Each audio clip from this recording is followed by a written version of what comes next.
Bienvenue chers amis dans votre émission Autrement dit. Je vous retrouve avec grand plaisir en compagnie de Philippe et d'Eddie Michel. Bienvenue à vous deux. Merci. Merci Florence. Eh bien voilà, nous allons pouvoir comprendre un peu le caractère de Dieu et puis surtout comprendre sa justice, son amour. C'est vraiment l'objet de cette semaine.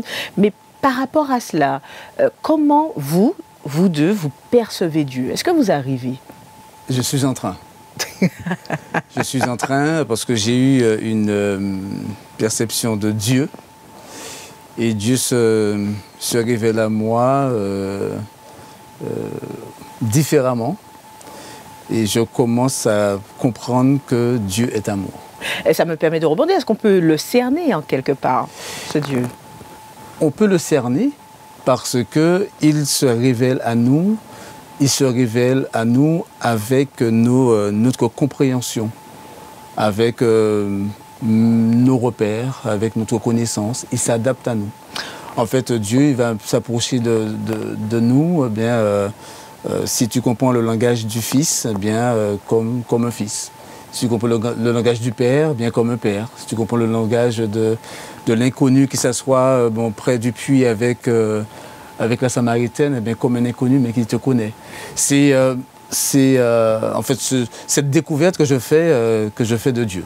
Alors, c'est vrai que Philippe parle d'amour, que pour lui, il perçoit que Dieu est amour, mais il y a bon nombre de personnes peut-être qui nous regardent et qui vivent des situations difficiles, de souffrance. On peut, petit clin d'œil sur tous les désastres que l'on entend en début 2025, avec l'incendie, cyclone, tout ce qui s'ensuit, des morts partout, bon bref.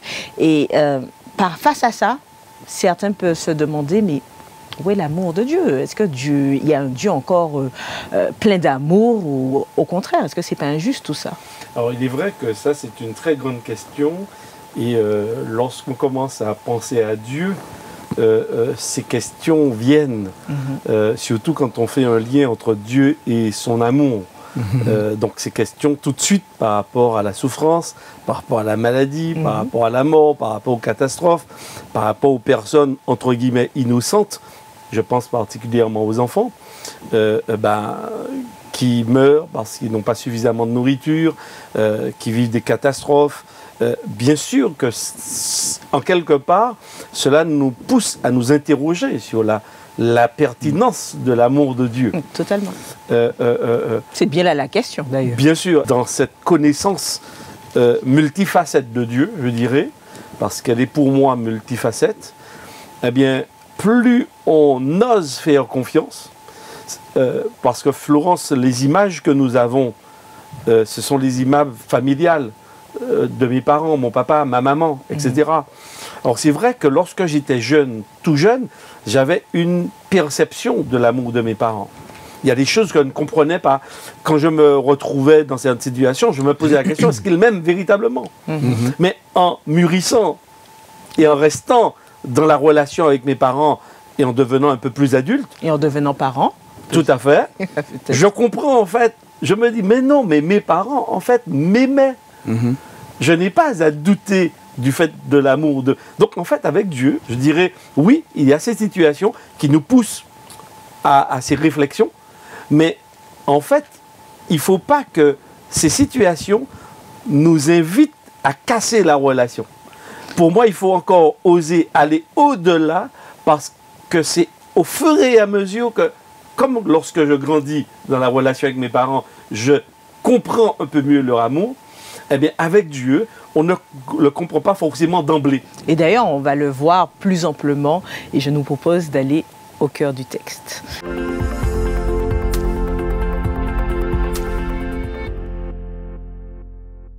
Alors, nous voici maintenant dans cette partie où nous allons essayer, à partir de la lumière de la Bible, d'entrevoir, de comprendre cette facette de Dieu, où on parle de Dieu juste, de Dieu plein d'amour.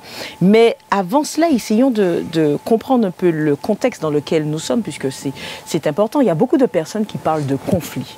Un conflit cosmique, qui dit conflit, on peut parler de conflit entre le bien, le mal. J'ai envie de dire que Satan, est-ce qu'il n'a pas bon dos, en quelque part?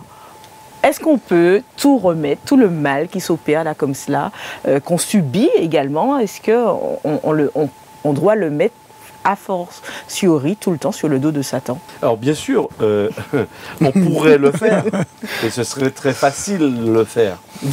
Maintenant, dans l'histoire biblique telle que, en fait, Dieu a souhaité nous la révéler au travers de ces différents récits, on comprend qu'effectivement, il y a un adversaire de Dieu, il y a Dieu, un adversaire, mais il y a aussi l'humain. Et en fait, la vie que nous vivons sur la planète Terre, c'est aussi une combinaison de ces trois. Donc, je ne voudrais pas accuser plus celui-là plutôt que l'autre, parce qu'en fait, ils ont chacun une responsabilité. D'accord? Mais ce qui est intéressant d'observer, parce que Dieu est quand même celui qui a tout mis en place, et c'est là la grande question de tout à l'heure, mais il a tout mis en place, et malheureusement, on se retrouve en conflit. Oui, toujours enchaîné, comme et en enchaîné. difficulté. Alors oui, Dieu l'a fait, donc oui, il a une responsabilité par rapport à cela, mais de l'autre côté, nous avons fait des choix qui nous ont conduits justement à cette, à cette situation que Dieu veut réparer. Dieu est Dieu. Est-ce qu'il a suffisamment fait? Parce que c'est ça la question. Ah oui. Oui, Dieu a beaucoup fait et il continue. C'est-à-dire, parce que, comme dit Eddie Michel, on produit faire toujours aujourd'hui. Donc, est-ce qu'il a suffisamment fait? Bien, il faut comprendre une chose. Déjà, quand la Bible nous dit, au commencement Dieu, Dieu étant amour, Dieu étant l'amour, on pourrait dire au commencement l'amour. C'est-à-dire que tout ce que nous vivons, la vie est amour.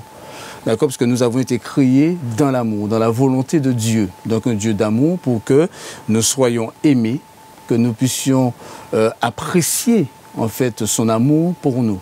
Maintenant, on sait que le péché est entré dans le monde et que ce péché va amener cette division, à tel point que Jésus dira à ceux qui voudront le faire mourir, vous avez pour père le diable. Donc là, il parle d'une disposition qui est de servir autre que lui. Donc on voit une influence autre que l'influence de Dieu qui va produire autre chose que l'amour, que ce Père, ce Dieu aimant, et qui va produire justement cette volonté, ce désir de tuer. C'est bien là l'enjeu. Donc d'aller à l'encontre de ce que Dieu veut. Puisque Philippe, tu dis qu'au départ c'était l'amour. Oui. Et qu'après est venu le péché. Oui. Et que c'est ça, on est dans ce tiraillement aujourd'hui. Cette tension. Cette tension, voilà, qui demeure aujourd'hui. On peut se demander, Dieu est Dieu. Oui. Dans sa souveraineté, oui. dans sa toute-puissance. Oui. Il ne pouvait pas faire autre chose pour qu'on ne soit pas dans ce tiraillement aujourd'hui? Alors, permets-moi d'utiliser le texte qui nous est proposé dans Ésaïe chapitre 5. C'est sous forme d'un poème, mais vraiment très intéressant dans la réflexion et dans la façon dont Ésaïe amène cette problématique. Le cantique de mon bien-aimé sur sa vigne. Mon bien-aimé avait une vigne sur un coteau fertile. Il en remua le sol au tas des pierres et y mit un plan délicieux. Il bâtit une tour au milieu d'elle. Il y creusa aussi une cuve, puis il espéra qu'elle produirait de bons raisins, mais elle en a produit de mauvais. Maintenant donc, habitants de Jérusalem et hommes de Juda, soyez juges entre moi et ma vigne. Qui avait-il encore à faire à ma vigne que je n'ai fait pour elle? Belle question par rapport à notre introduction. Effectivement, on peut prendre ce texte et le lire au travers du texte de la Genèse. En fait, Dieu... C'est quel parallèle, pour que je puisse bien comprendre, et ceux qui nous écoutent, tout à fait. Avec ce texte? C'est-à-dire à la création. C'est-à-dire, on sait, la Bible nous donne des informations sur Dieu, sur la problématique du mal, et Dieu, créateur, va mettre une vigne, une belle vigne. Il prend soin, il remue la terre, il enlève les pierres, il fait pour qu'elle produise le meilleur fruit. D'accord? Et c'est ce que le texte dit. Maintenant, il espère que de cette vigne va sortir le meilleur raisin, le meilleur fruit. Mais finalement, elle porte de mauvais. D'accord? La question du choix est aussi là. Ce n'est pas le vigneron qui a un problème. Donc il y a une part qui est non contrôlé ou qui sort du contrôle de Dieu. Est-ce que c'est ça? Tout à fait. Dans la dynamique. Par rapport à ce qu'il dit, le terme mauvais, il est même plus profond, infect. Donc on voit, il y a quelque chose qui va infecter ce fruit, cette production. Et je dirais même empoisonné. Empoisonné. On va et bien ça, loin dans voilà. le texte. Et ça, c'est important de le comprendre. Parce qu'il y a néanmoins un élément extérieur ouais, qui a une action sur ce fruit. Et ce qui est espéré n'est pas. Maintenant, il y a un autre élément qui est extrêmement important dans la question que tu poses par rapport à est-ce que Dieu ne pouvait pas faire autrement. Et peut-être qu'est-ce qu'il a fait pour ceux, oui, ceux qui nous oui, suivent. voilà. Donc, on sait que Dieu, il est tout-puissant. Jésus, à la question de Pilate, il dira oui, tu le dis, je suis roi. Il règne. Et il a la toute-puissance. Maintenant, Dieu nous appelle à croire en sa capacité à gérer tout ce qui se passe. Il y a beaucoup de choses qui nous dépassent parce que, effectivement, dans notre propre vie, on ne comprend pas toujours tout. On voit ce qui se passe dans le monde. C'est difficile de dire, voilà, c'est cela, c'est ça, et de mettre dans des cases et de tout comprendre et de dire, voilà. Maintenant, cela nous fait appel à notre foi. Et c'est ce que l'apôtre Paul dira aux Corinthiens. Il dira que, justement, celui qui veut donner une raison, un calcul et trouver des résultats clairs et nets, ben pour lui, ça sera une folie. Mais il nous appelle à faire acte de foi, à croire que, comme il dit, il a plu à Dieu de sauver l'homme par la folie de la prédication. Ça peut paraître une folie, parce qu'on voit que tout est chamboulé, on ne comprend pas tout, mais il faut quand même adhérer au message que Dieu nous dit, qu'il maîtrise tout, qu'il gère tout, et qu'il y a un élément qui est venu, je ne dirais pas dérégler, mais ternir face à cela, tout cela, mais que Dieu, il mettra néanmoins face à cela, qu'est-ce qu'il nous propose? Voilà, face à cela, il mettra un terme. Qu'est-ce qu'il nous propose très concrètement alors, face à cela? Dieu nous propose premièrement de comprendre qu'en dépit de la souffrance, de la maladie et de la mort, il demeure un Dieu aimant. Tout à fait. Ça, c'est la première chose. Et Dieu, par exemple, par rapport à la parabole que j'ai lue, c'est une métaphore que l'on peut remettre dans le contexte de la création, que l'on place aussi dans le contexte de l'histoire du peuple d'Israël avec Dieu, et que l'on peut aussi replacer dans notre contexte. C'est-à-dire que qu'est-ce que Dieu n'a pas fait pour nous pour qu'on soit dans cette situation? Et à cette question, moi je réponds, oui, en fait, il a encore démontré son amour jusqu'à la croix du calvaire.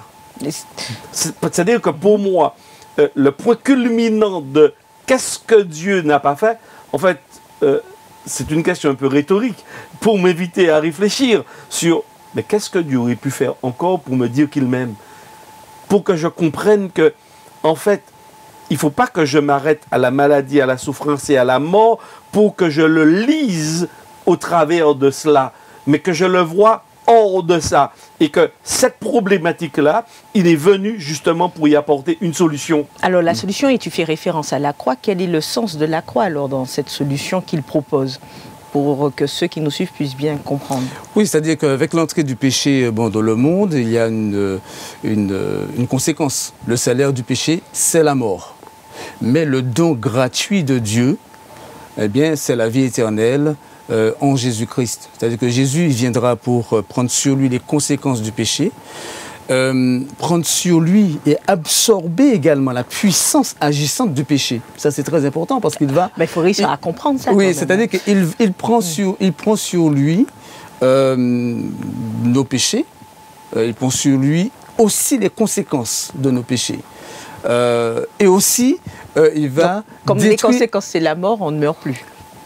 C'est la mort. Sachant qu'on meurt. Non, mais oui, c'est pour qu'on puisse comprendre. On parle de la mort définitive, de la seconde mort. Bon, maintenant, la Bible va parler de cette mort, comme il dira, pour Lazare. Bon, Lazare, notre ami, bon, dort. Bon, on dit, les disciples lui disent, oui, maintenant, bon, s'il dort, on va le réveiller. Il dit, bon, Lazare est mort. Mais pour comprendre, il dit que Lazare dort parce que de cette mort, il peut le réveiller. Mais il y a une autre mort dont on ne peut pas, nous, humains, subissant le péché et ses conséquences, sortir de cette mort.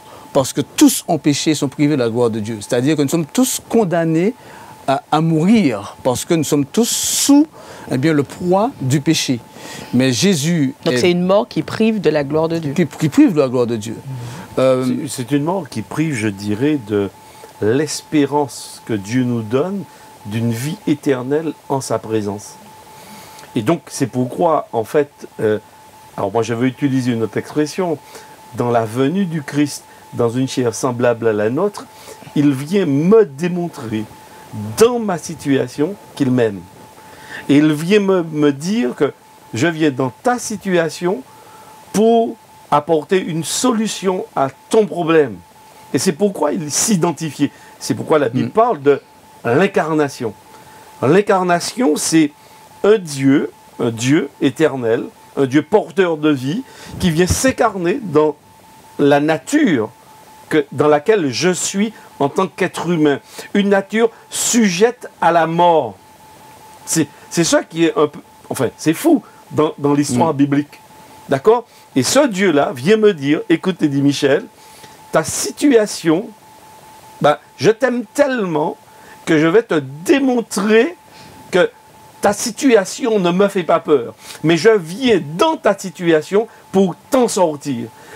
Mais tu ne pourras t'en sortir que si tu me fais confiance par rapport aux actes que moi je vais poser pour t'en sortir. Est-ce que ça signifie que ce plan-là dont vous dites, il s'est incarné, il s'est fait chair, comme nous, il a donné sa vie, il porte le péché, comme Philippe l'a dit. Est-ce que ça signifie que cet acte-là s'adresse à l'humanité, qu'ils le reconnaissent ou pas? Cet acte-là s'adresse à l'humanité, mais c'est un don. Elle dit c'est un don gratuit. Maintenant, je te fais un cadeau, tu peux l'accepter comme le refuser. D'accord? Donc, ce don, il est offert à l'humanité et nous devons être en accueil, accepter ce don. Mais on accepte et refuse si on a connaissance. On accepte si on a connaissance, mais comme on l'a dit tout à l'heure, ce Dieu d'amour, il n'est pas injuste pour ne pas tenir compte de tes connaissances, de ce que tu sais. C'est pour cette raison que dans Romains 2, il dira que nous serons jugés en rapport avec ce que nous savons. Aussi à celui à qui l'on donnera beaucoup, il lui sera beaucoup demandé. Donc Dieu juge en fonction de ce que nous savons, de ce que nous connaissons. Et je veux insister sur la notion du pardon par Jésus, par ce qu'il fait, mais aussi en sa qualité de libérateur. Parce que dans Hébreux chapitre 2, il dira que Jésus, il va participer à cette nature humaine et qu'il va détruire celui qui a la puissance de la mort, c'est-à-dire le diable, et qu'il va délivrer tous ceux qui, toute leur vie, étaient retenus par cette puissance captive. Mais est-ce que ça s'est fait, justement, ça, c'est important. Est-ce que ça s'est fait à la croix, comme vous avez dit? Est-ce que détruire cette puissance? Oui, c'est ça, oui. Parce que donc, il y a deux étapes. Il y a cette délivrance, cette puissance qui se manifeste en Jésus à la croix. Et il y a cette destruction finale du diable et de ses anges, à la fin de toute chose, quand le Seigneur fera justice de tout et qu'il éliminera le diable et ses anges. Merci Philippe, merci Eddy Michel, et ça va nous permettre d'aller dans l'aspect pratique de nos vies pour voir comment manier tout cela entre cet équilibre bien, mal et conflit cosmique, justice de Dieu, amour de Dieu, comment cela se manifeste. À tout de suite.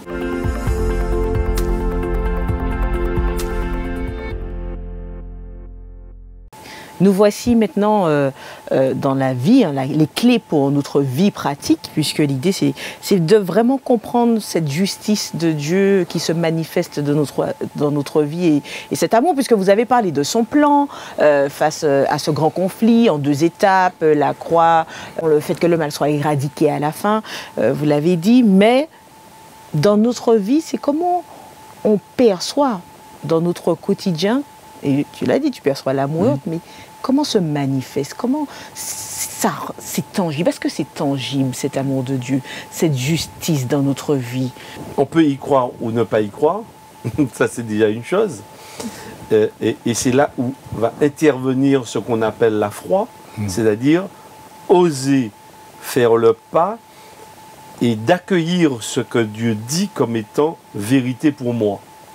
Donc ça c'est pratiquement, pour qu'il y ait un impact dans mon quotidien, ça passe aussi par cette prise de conscience de ce que Dieu a fait et de ce qu'il est. Il est amour. Et je reçois donc sa grâce, je reçois son amour. Mais comment Dieu... Comment? C'est ça. Eh bien, je le crois parce qu'il le dit. Donc, je ne remets pas en question, je l'accueille. Je commence déjà par l'accueillir. D'accord? Mais quand je l'accueille, je suis et je deviens un vase communicant. C'est-à-dire que je ne reçois pas simplement pour moi et que pour moi et pour rester encore sur moi. Pour que je le vérifie et que je dois pouvoir l'expérimenter dans ma relation avec l'autre, parce qu'en l'expérimentant, ça va me permettre de mieux comprendre l'amour de Dieu vis-à-vis de moi et de comprendre, en fait... Donc, sans l'autre, je ne peux ressentir l'amour de Dieu. Ah non, je ressens déjà l'amour de Dieu sans l'autre. Ah non, je dois déjà l'accueillir. C'est la première chose. Mais comme je te dis, l'accueillir me pousse aussi vers l'autre. Parce que, Florence, généralement, lorsqu'on reçoit un cadeau ou lorsqu'on reçoit une bonne nouvelle, généralement, c'est très rare que l'on reste simplement serein devant son fauteuil et se contente d'une joie passive. Généralement, on a envie de sortir, d'ouvrir les portes, de le crier sur les toits, d'ouvrir la fenêtre, de dire quelque chose à quelqu'un de la bonne nouvelle que l'on vient de recevoir. Donc, ça, et c'est ça qui, c'est vrai, le vase communicant. Et plus je partage, eh bien, plus je vais ressentir l'impact de cet amour dans ma vie, mais cela va me mettre aussi face à la dimension extraordinaire de l'amour de Dieu. Parce que dans mon rapport avec l'autre, je vais être confronté à la difficulté de l'expression de cet amour de Dieu. Et même de la notion de justice de Dieu. Parce que tout à l'heure, on en parle un petit peu. Mais parce que par rapport à ce que tu as dit en introduction et de cette émission, on disait que face à l'injustice, face à la mort, face à la maladie, face à tout cela, on peut remettre en cause cet amour de Dieu. Et donc, par rapport à cela, est-ce que justement, nous, humains que nous sommes en capacité de juger aussi ce qui se fait? Est-ce que Dieu nous a donné cette capacité même de le juger, lui? Il y a un homme, un écrivain, journaliste, philosophe français, Jean d'Ormesson, qui disait, qui n'est pas particulièrement croyant, en tout cas, il n'a pas beaucoup dit, hein, mais qui disait que il veut croire que Dieu existe, qu'il y a quelque chose de meilleur, parce que si on devait s'arrêter à ce que l'on voit, ce qu'on entend, de voir l'injustice, les plus riches écrasés, les plus faibles, tous les déséquilibres qu'il y a dans nos sociétés, et que ça devrait être seulement ça, eh bien la vie même n'a pas de sens. Donc il veut croire qu'il y a absolument quelque chose au-dessus de tout cela, qu'il y a un Dieu qui va apporter quelque chose d'autre, quelque chose de différent, et que dans sa vie, ça l'engage. Et je comprends ce qu'il dit parce que, quand on revient au texte d'Ésaïe chapitre 5, il parle de la vigne, et ce témoignage de l'amour de Dieu sera repris par Jésus dans Matthieu chapitre 21. Et il va parler de ce maître de la vigne, mais qui va louer sa vigne à d'autres personnes qui devront se charger justement de cette vigne. Et on voit, comme Eddy vient de le dire, ce que nous recevons de Dieu n'est pas pour nous. Et on doit faire fructifier cet amour de Dieu. C'est-à-dire que connaître Dieu, recevoir son amour m'engage à travailler avec ce qui m'entoure, m'engage à être porteur de ce que j'ai reçu de Dieu. Parce que l'amour de Dieu n'est jamais un don que je reçois que pour ma satisfaction. Parce que l'amour de Dieu est don à l'autre.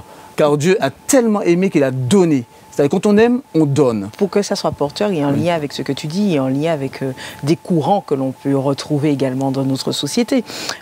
Est-ce que dans notre vie quotidienne, manifester l'amour de Dieu, c'est de comprendre la dimension du bien et du mal, en quelque part, et d'en faire un équilibre pour qu'il en ressorte du bien? Alors, certainement oui, mais on n'a peut-être pas besoin de tout comprendre pour pouvoir partager l'amour. Parce que, simplement pour prendre des exemples de la vie quotidienne, lorsque quelqu'un vous fait un cadeau, elle vous dit, écoute, je n'attends rien de cadeau. Et quand vous recevez ce cadeau, en quelque part, vous avez envie de faire du bien à quelqu'un d'autre. Et je me souviens qu'une fois, j'avais eu une panne, quelqu'un était venu à mon aide, à mon secours, ça m'avait vraiment aidé. Et quelques jours après, sur la route, je rencontre un autostoppeur. Et bien, tout de suite dans mon cerveau est venu, et dit, Michel, on t'a aidé à un moment donné, tu avais besoin. Est-ce que ce ne serait pas le bon moment de t'arrêter pour quelqu'un qui en a besoin? Tu comprends? Donc c'est vrai qu'il y a des notions. Et plus on connaît Dieu, et mieux il y a des notions qu'on va mieux saisir, bien, mal, etc. Mais en fait, l'amour, c'est quelque chose que Dieu nous demande déjà à vivre. D'accord?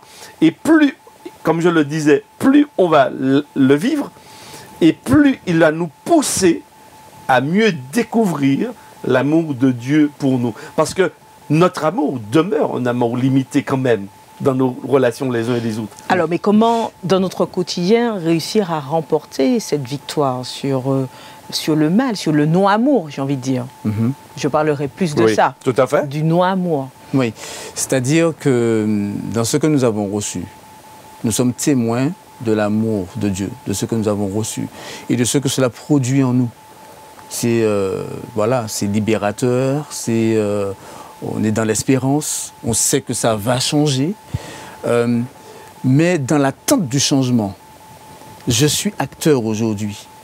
Et je dois traduire cet amour de Dieu, et on le verra prochainement. Je ne peux pas parler d'un Dieu aimant, amour que je ne vois pas, et haïr mon frère que je vois.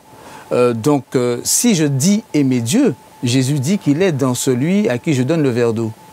Donc, cela signifie que ce que je reçois de Dieu, en fait, je vais travailler, je dirais presque naturellement, parce que je reçois de lui, son accueil de lui. Mais quelquefois, c'est intellectuel. Il y a des fois, on peut comprendre l'amour de Dieu. On a les exemples, on se nourrit de la Bible, on voit comment Jésus a œuvré et autres. On comprend intellectuellement les choses. Par la pensée, on se dit, oui, il faut faire ça. Mais quelquefois, le cœur n'est pas aligné à l'intellect, à la pensée. C'est ça, normalement, dans ce que vous dites, je ressens qu'il faut faire vivre l'amour autour, mais il faut le vivre. Et le vivre, c'est de l'intellect au cœur. Alors, comment ça s'opère? Eh bien, si je dois parler de moi, ce que je comprends, c'est que je prie beaucoup Dieu pour ça, déjà. De permettre que je sois, en fait, quelqu'un d'aimant, de révéler son caractère. Comme Dieu a dit à Moïse, Moïse dit, Seigneur, montre-moi ta gloire. Et Dieu dit à Moïse, je ferai passer devant toi toute ma bonté. Donc on voit que la gloire de Dieu, ce Dieu aimant, va se manifester par des actes de bonté. D'accord? Donc je dois m'inscrire dans cela, mais me connaissant, je prie beaucoup Dieu pour m'aider à cela. Et quand, tout à l'heure, avant l'échange, je parlais d'intention, c'est-à-dire être beaucoup plus dans l'intention. C'est-à-dire quand je me réveille, le matin, c'est de dire, Seigneur, eh bien, bon, aujourd'hui, je veux être à ton service, être en bénédiction à l'autre, bon, vers ceux que je veux rencontrer, bon, dans ma famille, au travail, bon, et tout, être dans l'intention. C'est-à-dire ne pas partir comme ça dans la journée, et puis puis bon, subir des événements comme cela, mais être véritablement, être comme une balle perdue, garder la connexion avec Dieu, et que bon, ma vie fait sens, prend sens, quand je sais que je serai en contact avec bon, des tiers, et que je serai en fait amené à partager, à donner de ce que j'ai reçu de cet amour de Dieu. Et donc Florence, je disais également que cet amour à vivre, à partager, il ne peut se faire que si, et Jésus l'a dit dans Jean 14, il ne vient habiter en nous. Mm-hmm. Cela n'est possible, d'après Jean 15, que si sa sève coule en nous. Mais comment? Par le Saint-Esprit. Mais tout cela c'est imagé. Et Philippe, dis-nous comment. Non, mais Philippe le dit. C'est-à-dire que au départ de la journée, je dois prendre conscience et je dois demeurer dans une connexion constante. Je parle à Dieu. Constamment, je parle à Dieu. Mais le fait de parler à Dieu, cela va produire un effet. Parce que je ne peux pas parler, alors tu me demandes un exemple, mais je ne peux pas te décrire l'action de Dieu parce que, en fait... C'est comment accueillir cet amour, c'est ça, pour que ça soit concret. Tu ouvres ton cœur, tu ouvres ton cœur et tu te disposes à le laisser travailler. Tu te disposes à le laisser travailler en lui disant, écoute, je suis conscient que ce que tu demandes, je n'ai pas.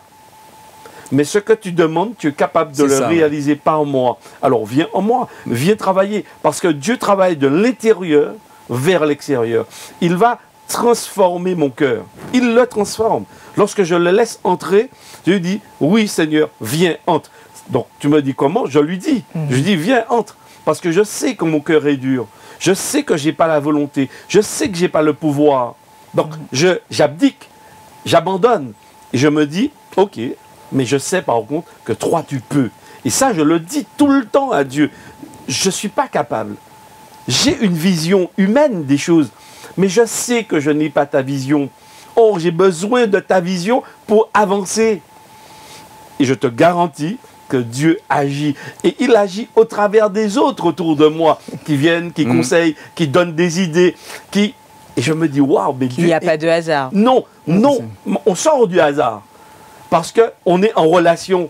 Quand on est en relation avec cet être, le hasard disparaît. Parce qu'on voit que les choses deviennent concrètes. C'est-à-dire qu'on parle à quelqu'un qu'on ne voit pas, mais en fait, ça se concrétise. Donc c'est visible, c'est tangible. Donc, ben, j'y crois. Et ça me donne encore plus de force d'y croire. Alors c'est vrai que le débat est riche, mais c'est que nous arrivons au terme de l'émission, mais ça permettra d'avoir vos mots de conclusion justement par rapport à cette thématique. Alors que retenir en somme? Et Philippe, tu voulais réagir? Ce que je voulais dire, il y a deux choses. Il y a parlé tout à l'heure de la foi. C'est très important, c'est capital.